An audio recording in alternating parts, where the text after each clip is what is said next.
I believe that if we are honest with ourselves, that the most fascinating problem in the world is, who am I? What do you mean? What do you feel when you say the word I? I, myself. I don't think there can be any more fascinating preoccupation than that, because it's so mysterious, it's so elusive. Because what you are in your inmost being escapes your examination in rather the same way that you can't look directly into your own eyes without using a mirror. You can't bite your own teeth, you can't taste your own tongue, and you can't touch the tip of this finger with the tip of this finger. And that's why there's always an element of profound mystery in the problem of who we are. This problem has fascinated me for many years, and I've made many inquiries. What do you mean by the word I? And there is a certain consensus about this, a certain agreement, especially among people who live in Western civilization.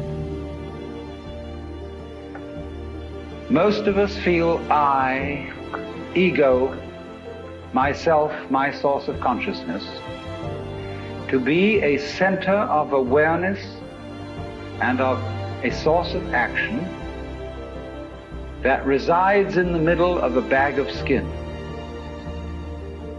And so we have what I have called the conception of ourselves as a skin-encapsulated ego. Now, it's very funny how we use the word I.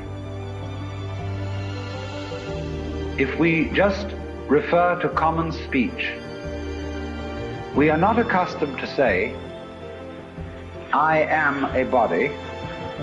We rather say, I have a body.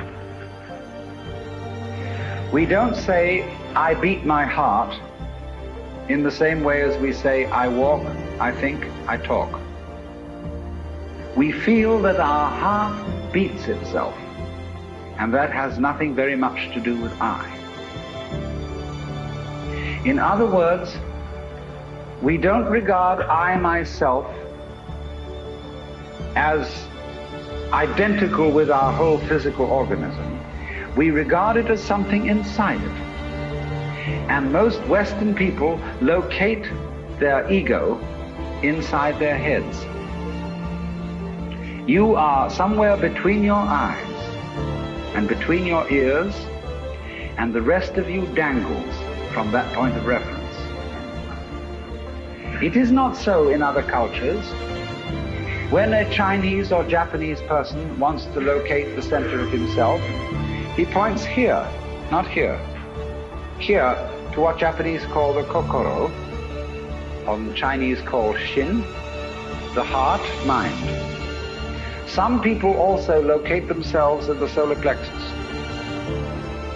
But by and large, we locate ourselves behind the eyes and somewhere between the ears, as if within the dome of the skull there was some sort of arrangement such as there is at the SAC headquarters in Denver, where there are men in great rooms surrounded with radar screens and all sorts of things, and earphones on, watching all the movements of planes all over the world. So in the same way, we have really the idea of ourselves as a little man inside our heads who has earphones on which bring messages from the ears, and who has a television set in front of him which brings messages from the eyes, and all sorts of electrode things are all over his body, giving him signals from the hands and so on, and he has a panel in front of him of buttons and dials and things, and so he more or less controls the body. But he isn't the same as the body, because I am in charge of what are called the voluntary actions. and what are called involuntary actions of the body, they happen to me. I am pushed around by them, but to some extent also I can push my body around. This, I have concluded, is the ordinary, average conception of what is oneself. And look at the way children, influenced by our cultural environment, ask questions. Mummy, who would I have been if my father had been someone else? You see, the child gets the idea from our culture that the father and mother gave him a body into which he was popped at some moment. Whether it was conception or whether it was parturition is a little bit vague. But there is, in our whole way of thinking, the idea that we are a soul, a spiritual essence of some kind, imprisoned inside a body. And that we look out upon a world that is foreign to us. In the words of the poet Houseman, I, a stranger and afraid, in a world I never made. And so therefore we speak of confronting reality, facing the facts. We speak of coming into this world. And this whole sensation that we are brought up to have of being an island of consciousness locked up in a bag of skin, facing outside us a world that is profoundly alien to us in the sense that what is outside me is not me.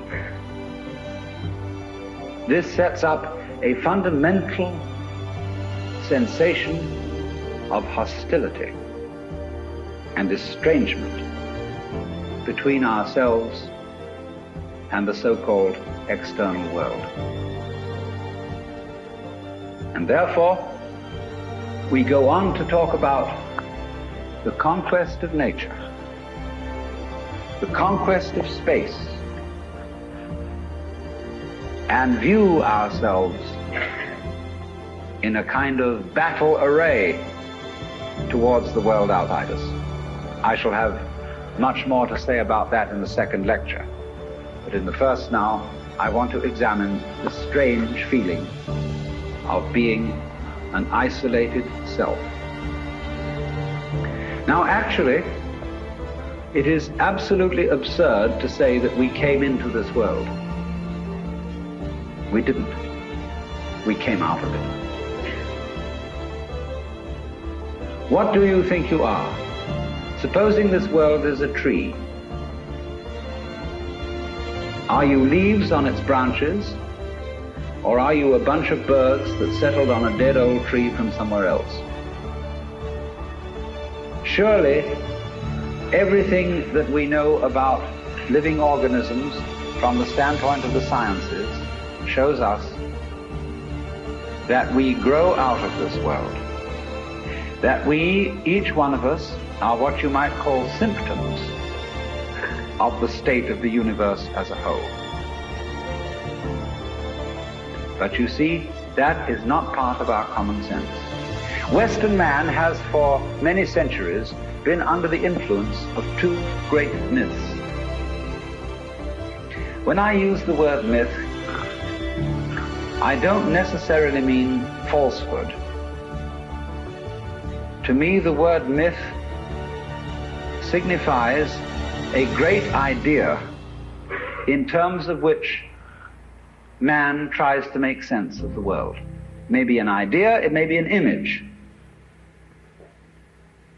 Now, the two images which have most profoundly influenced Western man are, number one, the image of the world as an artifact,